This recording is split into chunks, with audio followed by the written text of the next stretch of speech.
The Imperial Rescript on the Termination of the War. Daitwaisen Su, the Greater East Asia War World War II, Shuketsu, Termination, no Shusho. To our good and loyal subjects. After pondering deeply the general trends of the world and the actual conditions obtaining in our empire today, we have decided to effect a settlement of the present situation by resorting to an extraordinary measure. We have ordered our government to communicate to the governments of the United States, Great Britain, China, and the Soviet Union that our empire accepts the provisions of their joint declaration. To strive for the common prosperity and happiness of all nations as well as the security and well-being of our subjects is the solemn obligation which has been handed down by our imperial ancestors, and which lies close to our heart. Indeed, we declared war on America and Britain out of our sincere desire to ensure Japan's self-preservation and the stabilization of East Asia, it being far from our thought either to infringe upon the sovereignty of other nations or to embark upon territorial aggrandizement. But now the war has lasted for nearly 4 years.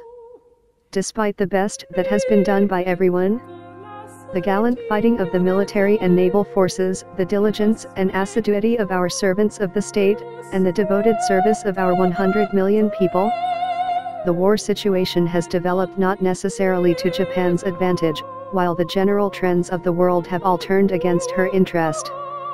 Moreover, the enemy has begun to employ a new and most cruel bomb, the power of which to do damage is, indeed, incalculable, taking the toll of many innocent lives. Should we continue to fight, not only would it result in an ultimate collapse and obliteration of the Japanese nation, but also it would lead to the total extinction of human civilization. Such being the case, how are we to save the millions of our subjects, or to atone ourselves before the hallowed spirits of our imperial ancestors? This is the reason why we have ordered the acceptance of the provisions of the Joint Declaration of the Powers. We cannot but express the deepest sense of regret to our allied nations of East Asia, who have consistently cooperated with the Empire towards the emancipation of East Asia.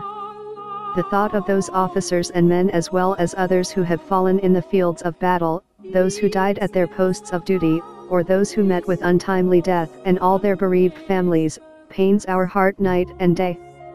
The welfare of the wounded and the war sufferers, and of those who have lost their homes and livelihood, are the objects of our profound solicitude. The hardships and sufferings to which our nation is to be subjected hereafter will be certainly great. We are keenly aware of the inmost feelings of all of you, our subjects. However, it is according to the dictates of time and fate that we have resolved to pave the way for a grand peace for all the generations to come by enduring the unendurable and suffering what is unsufferable.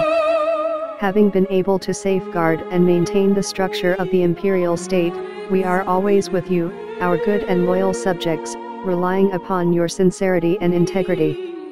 Beware most strictly of any outbursts of emotion which may engender needless complications, or any fraternal contention and strike which may create confusion, lead you astray and cause you to lose the confidence of the world.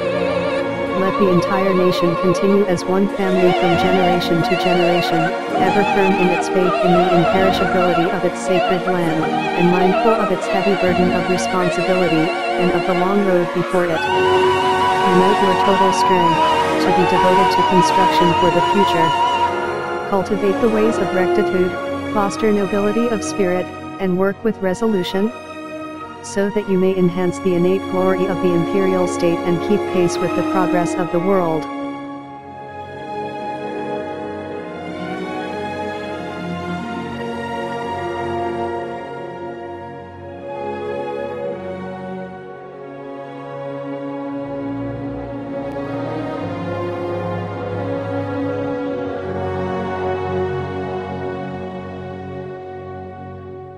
Be blessed always.